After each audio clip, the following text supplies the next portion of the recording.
Y estamos a muy pocas horas de que empiece la veda electoral y estamos a muy pocas horas de la elección interna del próximo domingo y seguimos con el ciclo de entrevistas a precandidatos y precandidatas. Hoy es el turno de la ingeniera Carolina Cose. ¿Qué propone? ¿Por qué quiere ser presidenta? De muchos temas hablaremos hoy. Bienvenidas, bienvenidos. Así comienza Lado B.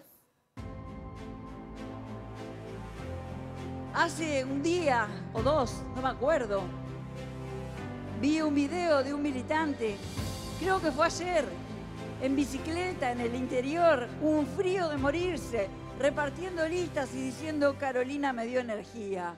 Yo les quiero decir acá, quiero aprovechar este que es mi último acto como precandidata del Frente Amplio.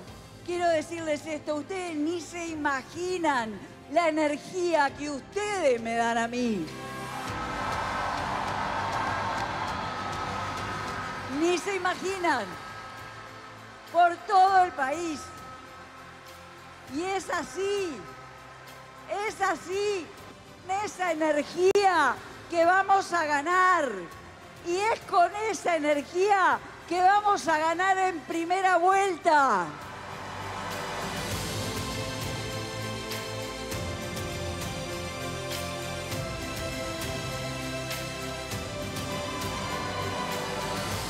Porque hasta ahora, los frenteamplistas no hemos tenido la oportunidad de llevar una mujer al frente. Y yo me pregunto, ¿no sería maravilloso que le pudiéramos una vez más mostrar al mundo que Uruguay levanta cabeza del retroceso y va a construir la esperanza, abrazado del progresismo y de la mano de una mujer? De nuestro presente depende nuestro futuro. A meterle con todo, compañeros, a levantar la bandera del Frente Amplio. ¡Viva el Frente Amplio! A levantar las banderas del Uruguay. ¡Viva el Uruguay! ¡Viva el Uruguay! A defender la alegría, a defenderla como una bandera, porque fuimos, somos y seremos una fuerza constructora, obreros de la construcción de la patria del futuro. Somos el Frente Amplio y vamos a ganar.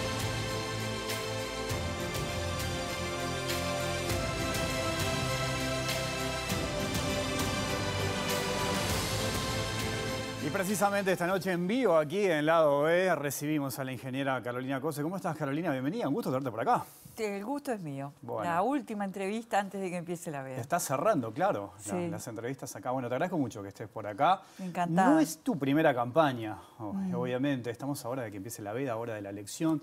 ¿Qué balance haces, por ejemplo, de todo este trabajo que venís realizando en esta campaña? Yo la verdad creo que hicimos una campaña, tengo que decirlo, yo siento que hicimos una campaña maravillosa. No lo hice sola, por supuesto lo hice con una enorme cantidad de militantes, con el apoyo de muchos sectores, con el apoyo de muchos independientes y con la militancia, con los comités. Hicimos una campaña de recorrida, de contacto, de relevamiento de la realidad, de digamos, promoción del programa, de construcción de propuestas. Yo creo que hicimos bien y que hay que seguir así. Hablabas de propuestas recién. Es cierto que el Frente Amplio tiene un programa único. Sin Sí. embargo, vos presentaste el Plan País, un montón de propuestas para diversas áreas. ¿Por qué elegiste ese camino de presentar tus propuestas en esta elección? Es lo que nos pareció que la realidad es porfiada. Lo que manda es la realidad. Y nuestra campaña fue todo el tiempo de cara a la realidad. Entonces, promoviendo el programa, íbamos también recorriendo la realidad. Y si vos ves que en un pueblo te cuentan que hay una problemática con la salud y con la seguridad, vas a otra ciudad y te cuentan el mismo problema pero de otra manera. Y el mismo problema, decís, bueno, un poco tenemos que cruzar el programa con la realidad porque hay temas urgentes. y no hay mucho tiempo, no hay tiempo que perder. Entonces, vamos a hacer una bajada del programa al territorio con medidas inmediatas, acciones inmediatas para la seguridad, que además muestre una estrategia para encarar el tema de la seguridad. Porque si no, cuando empezamos a hablar de seguridad, hablamos de si la republicana sí, si la republicana no, qué hacemos con la policía y qué ministro ponemos. Y el diálogo no puede quedarse en eso. Eso no es lo que el Uruguay necesita, esa no es la política que el Uruguay necesita. Entonces lo que planteamos fue, bueno, hay una estrategia para nosotros que es, hay todo un área que es de la violencia en la sociedad, hay que bajarla. La desigualdad, que es la tensión en el tejido social, hay que bajar la desigualdad y hay que aumentar la convivencia. ¿Aumentar la convivencia qué quiere decir? Quiere decir, por ejemplo, tomar medidas concretas para resolver el tema de las personas en situación de calle, que generan un problema de convivencia y que además es algo absolutamente injusto. Este gobierno ha condenado a más de 4.000 compatriotas a vivir en la calle. Eso no está bien.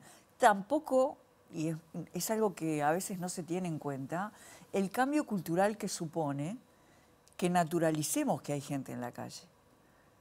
Empieza, porque está probado mundialmente. ¿Vos sentís eso que está pasando hoy? Está estudiado.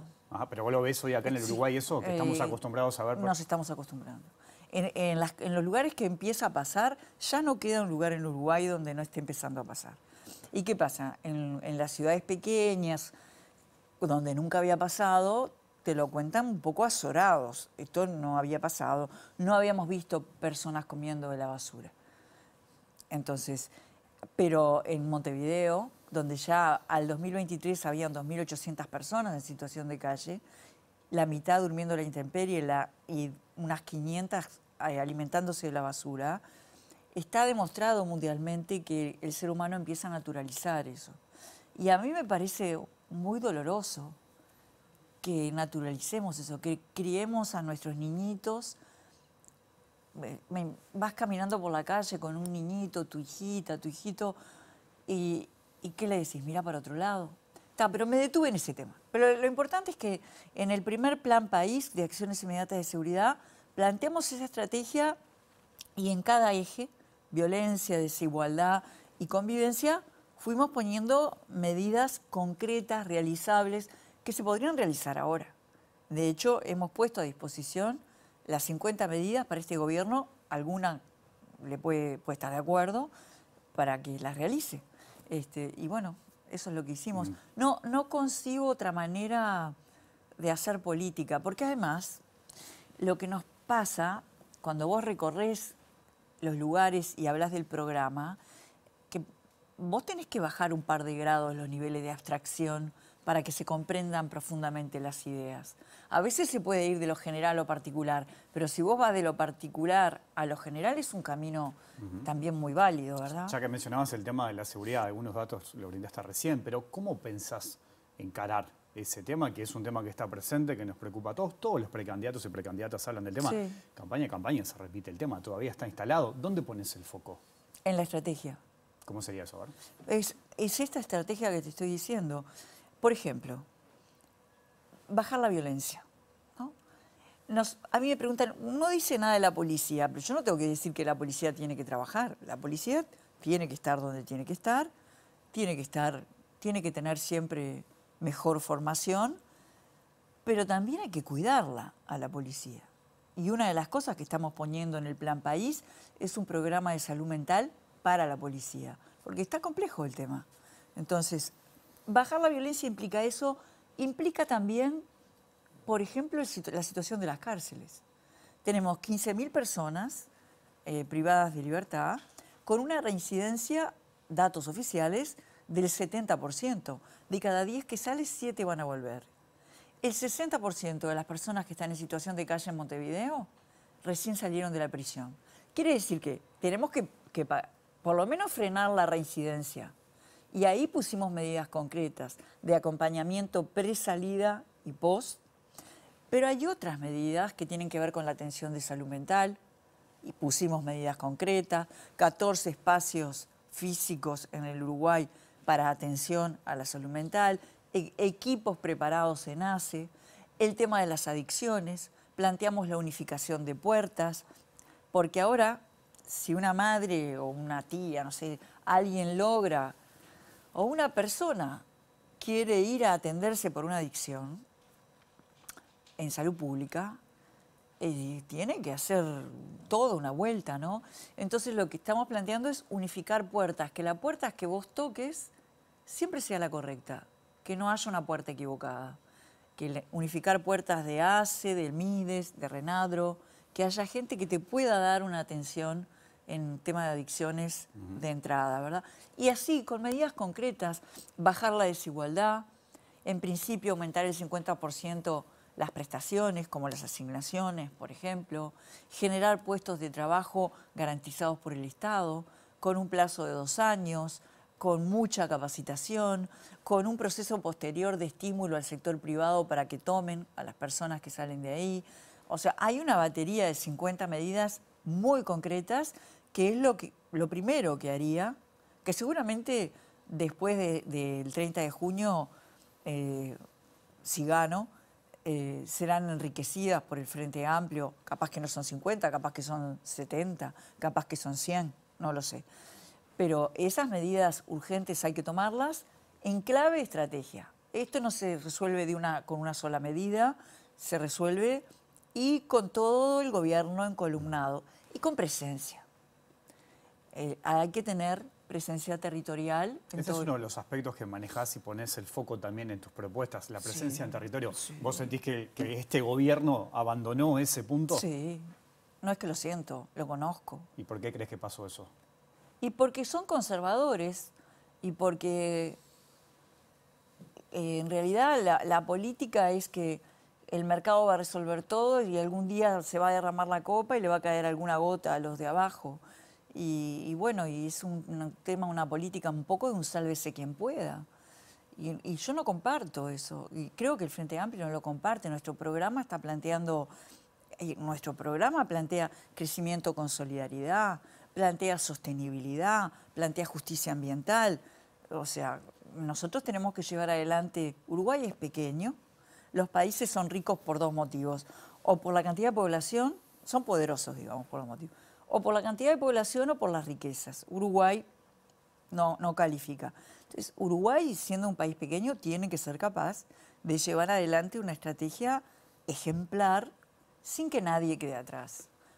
Tenemos un problema estructural, demográfico, y por lo tanto somos pocos, el Uruguay está creciendo poco en personas.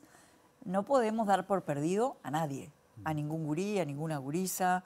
Y eso es lo que estamos planteando. En el tema de seguridad, cuando leí las propuestas, también sentí que podía haber una especie de autocrítica para los gobiernos del Frente Amplio. ¿A qué voy? Porque el Frente Amplio, por ejemplo, creó el MIDES, políticas sociales puntuales, en un momento del país muy complejo. Sí. Pero, sin embargo, la violencia siguió aumentando, los homicidios siguieron aumentando. ¿Fallaron las políticas sociales del Frente Amplio? No, la sociedad, no fallaron. El MIDES fue un gran acierto.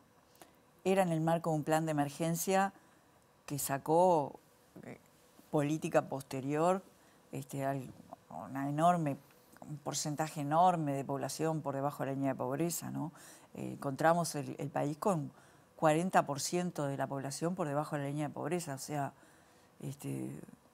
casi 1 millón de personas, ¿no? Terrible. Entonces, creo que no es autocrítica, es mirar la realidad cambió, la sociedad es distinta, los problemas cambiaron no solo en cantidad, sino en cualidad. Y la capilaridad de los problemas, cuando yo te decía, no hay lugar del Uruguay donde no tengamos ya o gente en situación de calle o al borde. No hay lugar, casi no hay lugar del Uruguay, no me animo a decir no hay lugar, porque ojalá se salve algún lugar, donde el narco ya no esté presente. A mí me impresionó.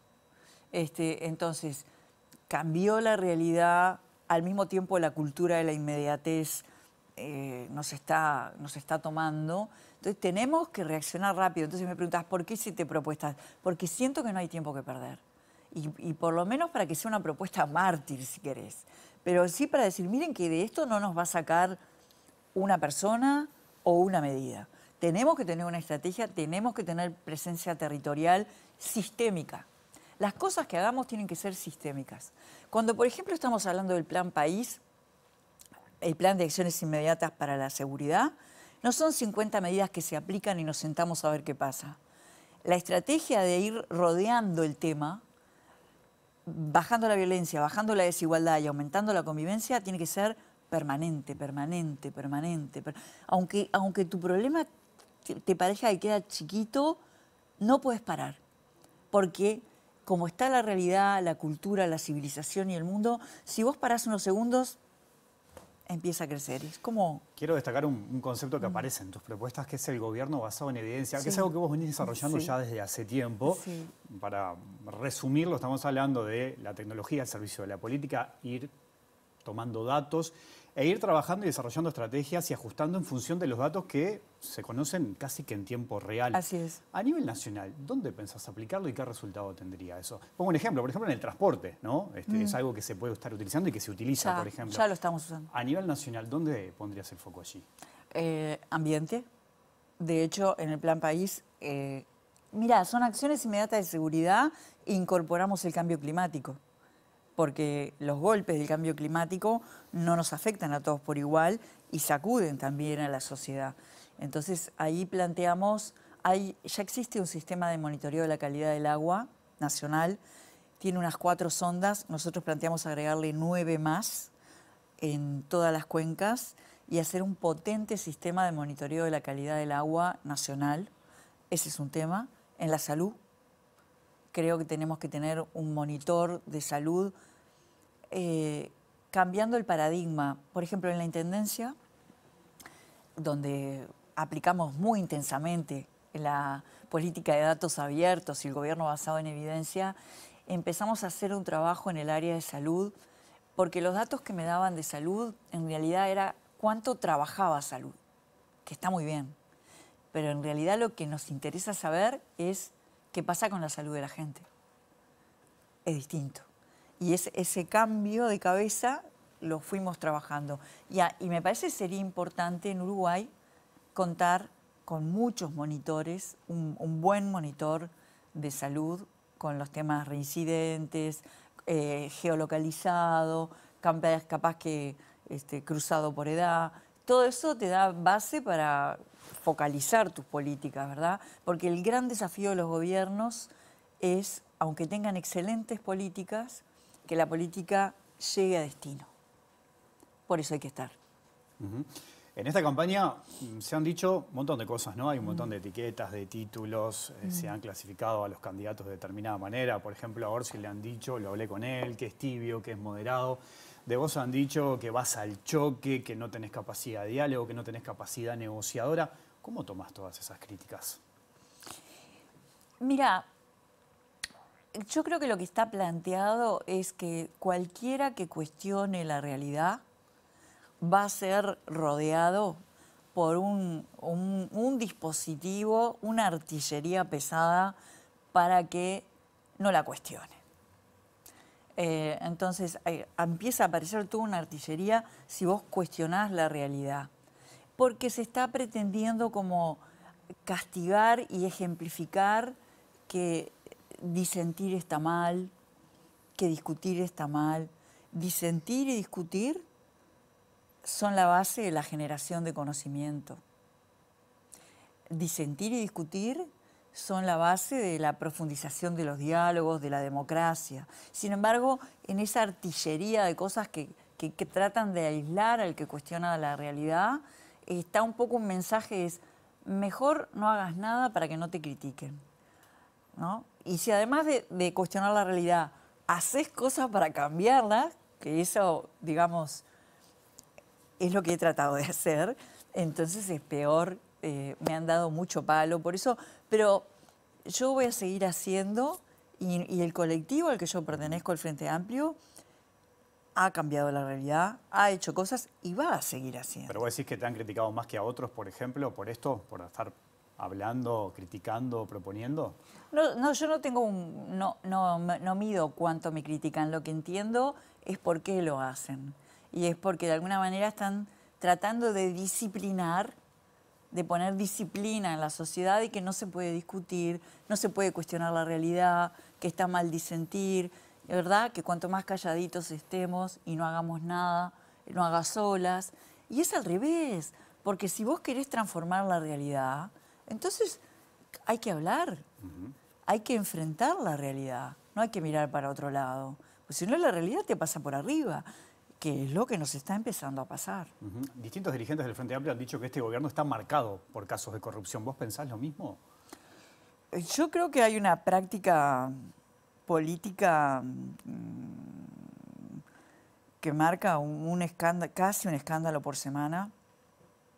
Yo no puedo decir que el gobierno es corrupto porque el gobierno es mucho más que las autoridades, hay miles de personas trabajando en el gobierno, no se puede generalizar así, pero que un ministro de turismo esté contratando publicidad, ¿es corrupción o no es corrupción? Que se entreguen casas a los amigos, ¿es corrupción o no es corrupción? Que haya una oficina entregando pasaportes en el piso, en la torre ejecutiva, ¿es corrupción o no es corrupción? Que se reúnan en la torre 2 ministros, 2 subsecretarios para ver cómo le mienten al Parlamento, bueno. Entonces, que el presidente de un partido se jacte de que amedrentó una fiscal con, yo qué sé. Entonces, son cuestiones que se van, uno hasta tiene que hacer memoria de los escándalos que han ido pasando. Este gobierno se ha autoconsumido la energía tapando agujeros de escándalos y los pretende tapar con renuncias, por aquello de lo efímero, de lo inmediato. Y está mal eso porque las instituciones son la base, una de las bases importantes de la democracia, y hay que respetarlas por fuera y por dentro, ¿no? Y en esos episodios, ¿qué responsabilidad crees que tiene el presidente? El presidente lo que se ha pasado haciendo es, tiene una gran capacidad de comunicación, es muy simpático, y con su capacidad de comunicación y su simpatía, lo que ha ido es tapando agujeros de este gobierno suyo que no estaba preparado y que ha ido generando escándalos tras escándalos. La población, digamos, nuestro pueblo es inteligente, sabe lo que está pasando en la realidad y está viendo, me parece, un gobierno que dice que hace, pero no hace. Ahora, tiene un nivel de aprobación alto el presidente. Pues es una persona muy simpática. ¿Es solo por simpatía? Pero depende, si tú agarras a las personas. Yo te pregunto, ¿el presidente te cae bien o te cae mal? Cae bien, es simpático, tiene buena capacidad de comunicación. Y ahora entonces vos lo marcas. Ahora yo te pregunto, ¿está bien que se reúnan 2 ministros y 2 subsecretarios y que pase a saludar al presidente cuando se están confabulando para mentirle al Parlamento? ¿Te parece bien? Y yo creo que la enorme mayoría de la población va a decir no, no me parece bien. ¿Te parece bien que una ministra entregue casas a los amigos? No, no me parece bien. ¿Te parece bien? Y así puedo seguir. Entonces, una cosa es la simpatía que puede generar una persona, de vuelta. Y otra cosa es lo que está pasando con el gobierno. Yo iba recorriendo los distintos lugares del país y gente de todo tipo se me acercaba a hablar. Las reuniones eran abiertas. Por ejemplo, me reunía con la intersindical en varios lugares y de repente se asomaba gente a los lugares donde yo me estaba reuniendo. Y está buenísimo. Y esa gente que venía de afuera me hacía preguntas. ¿Viste? Las preguntas, las más sencillas son las más difíciles, como suele suceder en la vida. Y me acuerdo de una persona que se asomó a una reunión y me dijo, una pregunta, yo quiero entender por qué no puedo trabajar. Y bueno, tuvimos una larga charla. O sea, la gente sabe lo que le está pasando en la realidad. Entonces, ¿le parecerá simpático? Me parece muy bien. Yo no tengo nada personal contra el presidente. Pero este gobierno, digamos, ha sido muy fuerte con los débiles y muy débil con los fuertes. Y yo creo que hay que hacer exactamente al revés. Creo que hay que tenemos que... Yo tengo el artiguismo en mi corazón, como yo creo que todos los uruguayos. Y bueno, en ese reglamento provisorio que tanto hemos leído, versaba que los más infelices sean los más privilegiados. Somos un país tan pequeño que... el Wilson decía, es inmoral si no podemos darle una solución a los más necesitados. Entonces, tenemos que salir todos juntos. En tus propuestas en el Plan País hablas de un shock de infraestructura, ¿no? Sí. Que también ataca distintas áreas. ¿Eso necesariamente implica más impuestos? Viste que los impuestos siempre salen en el tema de la campaña. ¿Cómo se financia eso, por ejemplo? No necesariamente, porque en el shock de infraestructura, una cosa son medidas, hay dos entregas del Plan País, ¿no? Una, las acciones inmediatas de seguridad, que son inmediatas, contando con un presupuesto que ya viene votado. Y otro es el Plan País que presentamos en Durazno, que es un plan con acciones para el crecimiento y el desarrollo, que se desarrollan a lo largo de todo el periodo, ¿verdad? Empiezan, pero se desarrollan a lo largo de todo el periodo. Por ejemplo, el incorporar, el integrar agro, alimentos y ambiente, se desarrolla en todo el periodo. Y ahí nosotros estamos planteando, por ejemplo, 3 pilares para esa integración. Un primer pilar es que haya una institución pública que tome sobre sus hombros el tema del riego. Porque el riego, si lo pudiéramos hacer en todo el país, podría multiplicar por 3 la producción del Uruguay. O sea, un crecimiento importante. Ahora, ¿cuáles son los desafíos que tiene eso? Primero, cuidar el recurso agua. Segundo, mantener la equidad. Porque aún cuidando el recurso agua, si alguien hace un sistema de riego y para hacerlo hace un embalse y con ese embalse impide que el vecino acceda al agua, tenemos un problema. Entonces tiene que haber una institución pública que determine reglas muy claras, que genere políticas de estímulo para que los que pueden financiarlo hagan sus sistemas de riego. Incluso esta institución, desde nuestro punto de vista, para aquellos muy pequeños que no pueden hacer el sistema de riego, lo haga y lo cobre de alguna manera.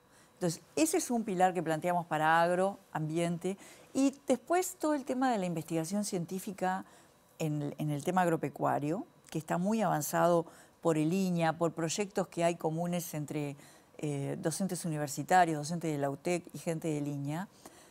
Pensamos que hay que darle mucha potencia y que hay que tener una función que a los universitarios nos resulta natural, que es la extensión, que es que cuando hay, digamos, hay cosas que el NINEA investiga y que yo veo que no escalan a todo el Uruguay. Entonces tenemos que extenderlo a todo el Uruguay. Ese es el otro pilar. Y el tercero es el rol del Instituto Nacional de Colonización, que tuvo un rol impresionante. ¿Por qué estoy planteando esto? Porque en la campaña nos encontramos con muchos colonos que nos plantearon, digamos, que ellos se hicieron colonos en un instituto de colonización que los abrigaba, que les daba asesoramiento técnico, que los acompañaba. Y ahora se encuentran medio solos, digamos. Entonces, estamos planteando repotenciar colonización, mezclar colonización con investigación científica, generar asesoramiento técnico, o sea, son 3 pilares importantes. Entonces, eso va a generar crecimiento y ese mismo crecimiento nos va a permitir financiar otras cosas que tenemos ahí. Ya que estamos hablando de economía, crecimiento económico, viste que muchas veces los periodistas caemos como en poner etiquetas, ¿no? Nos gusta a veces poner etiquetas. A veces es más fácil. A veces es más fácil, exactamente. Desde el punto de vista económico, ¿dónde te paras? ¿Dónde se va a parar un gobierno tuyo? O sea, una corriente más liberal con el foco en el mercado, una corriente más estadista, el Estado como protagonista, las empresas públicas. ¿Cómo te definís en ese sentido? Me defino profundamente pragmática, pero muy fiel a los principios que marca nuestro programa. Nosotros tenemos que tener, obviamente, prolijidad macroeconómica, cuidado, digamos, con la situación fiscal, seguramente, por supuesto, como punto de partida, no como punto de llegada. O sea, eso tiene que ser el punto de partida para hacer cosas y no que llegue a unas cuentas preciosas y ahora dejamos que el mercado decida. Yo creo que el mercado solo no funciona, no está funcionando. Y el Estado solo tampoco. Es una cosa, es una complementación muy importante porque además el Estado es un gran comprador de servicios de privados y de bienes. es un gran dinamizador de la economía. Empresas públicas fuertes, sin duda. Pero una empresa pública fuerte no es una empresa pública que no da oportunidades al sector privado. Yo creo que, por ejemplo, Antel, con todo el sector privado que está trabajando en inteligencia artificial, podría realmente potenciar todo ese sector joven, pujante, que podría tener una influencia muy importante en la matriz productiva y en los trabajos del futuro, sin duda. Hoy hablabas del palo que habías recibido, ¿no? Utilizaste unos cuantos palos. La oposición montevideana te critica por la basura. Dicen que no podés con la basura, que no pudiste con la basura aquí en Montevideo. ¿Qué respondes a eso? Bueno, respondo que hay que mirar la realidad como es. No habían datos publicados sobre la recolección en Montevideo y como nosotros creemos en el gobierno basado en evidencia, generamos información y todos los días en la web de la Intendencia se publica el mapa de recolección de todo Montevideo. Y verdaderamente hemos avanzado muchísimo. Hay casi 3.000 personas en situación de calle y hay problemas de hurgado importantes. Por eso tenemos el WhatsApp que funciona súper bien. Ese WhatsApp nos ha permitido, porque esos datos también los mapeamos, nos ha permitido detectar zonas rojas, zonas donde sabemos que siempre va a pasar y la Intendencia está tratando de llegar antes de que llegue el pedido de WhatsApp. Y después hay un cambio cultural en el que tenemos que seguir trabajando porque tenemos enormes zonas de Montevideo donde tenemos recolección de contenedores diaria, enormes zonas. Y no son barrios humildes. También en barrios humildes tenemos recolección casa por casa y eso funciona muy bien, con mucha colaboración de los vecinos.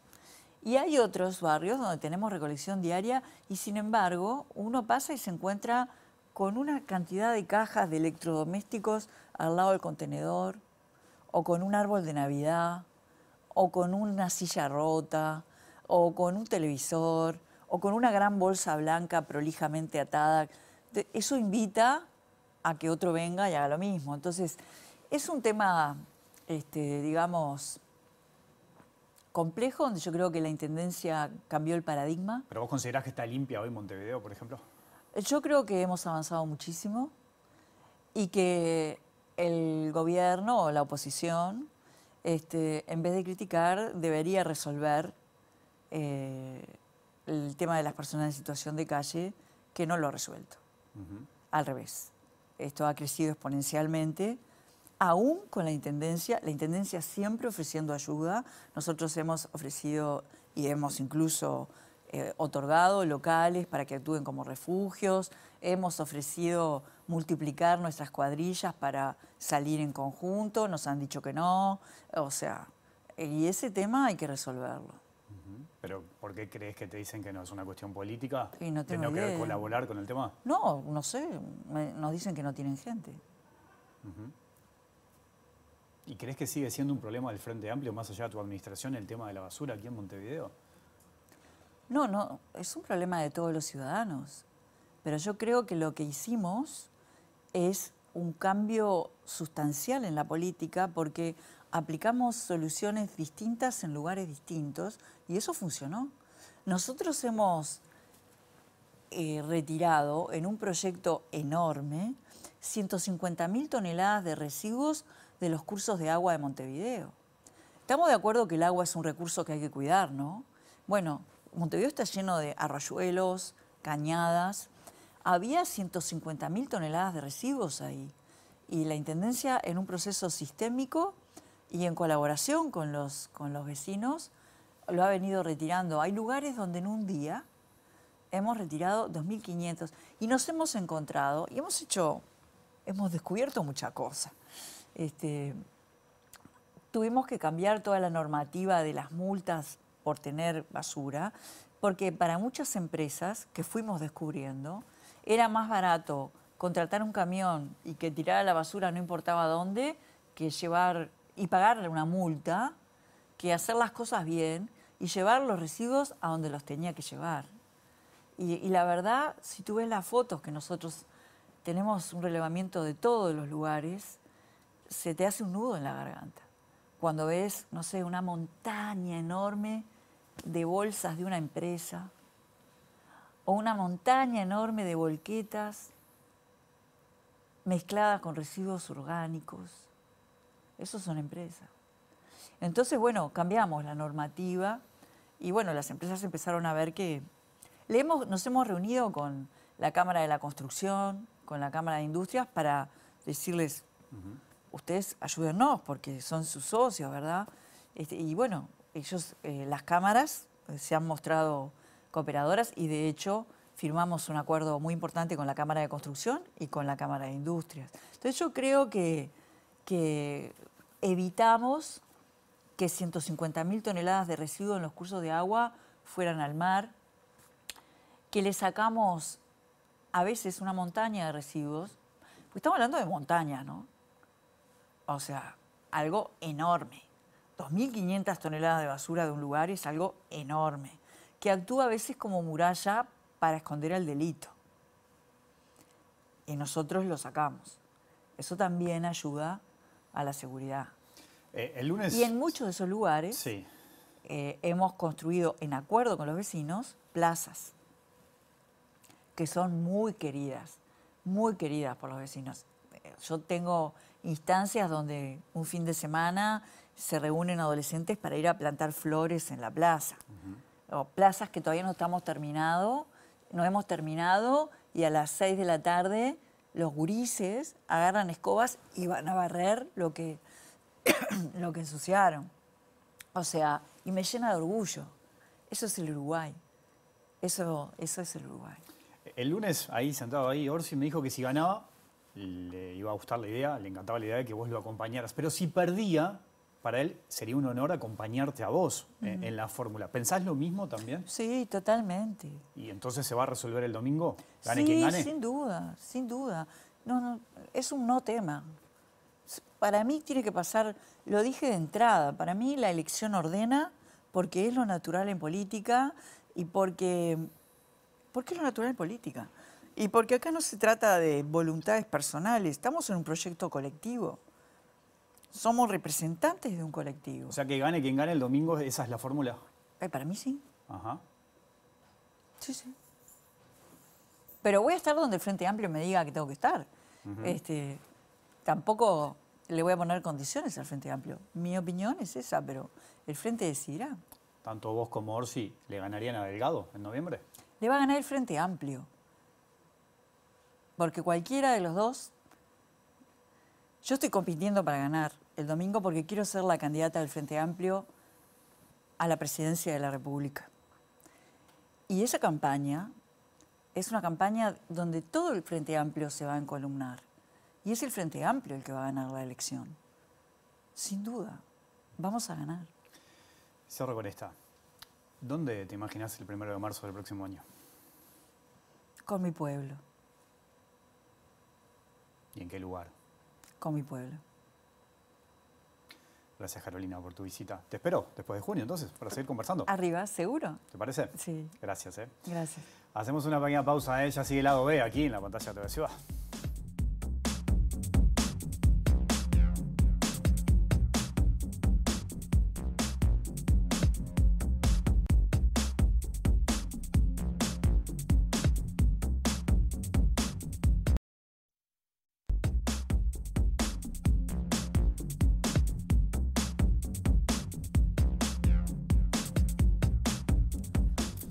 Seguimos en vivo aquí en Lado B, en la pantalla de TV Ciudad. Estamos en un 27 de junio y se cumplen 51 años del golpe de Estado y de la huelga general. Les propongo este informe, repasar algunos acontecimientos importantes de esa fecha.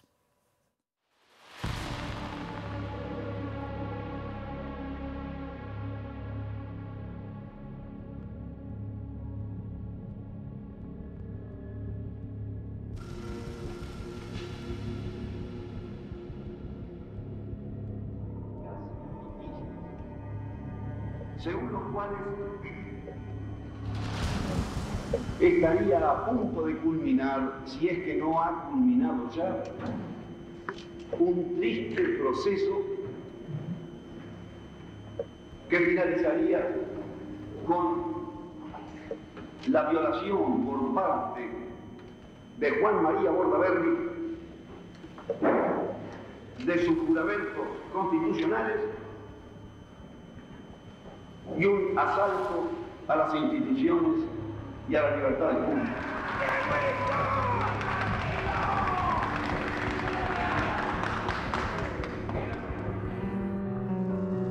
La CNT convocó rápidamente a una huelga general con ocupación de los lugares de trabajo y el gobierno declaró ilegal a la Central de Trabajadores solo 3 días después del golpe de Estado.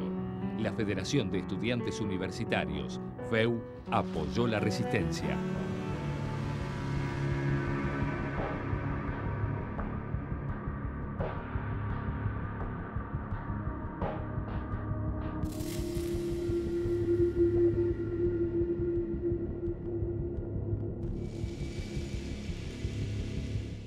Primero, que el señor presidente de la República debe proceder a la inmediata entrega de su alto cargo a las Fuerzas Armadas y Carabineros de Chile.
Y después de este informe cerramos el programa el día de hoy. Volvemos mañana a las 20 horas. Que pasen bien. Chao.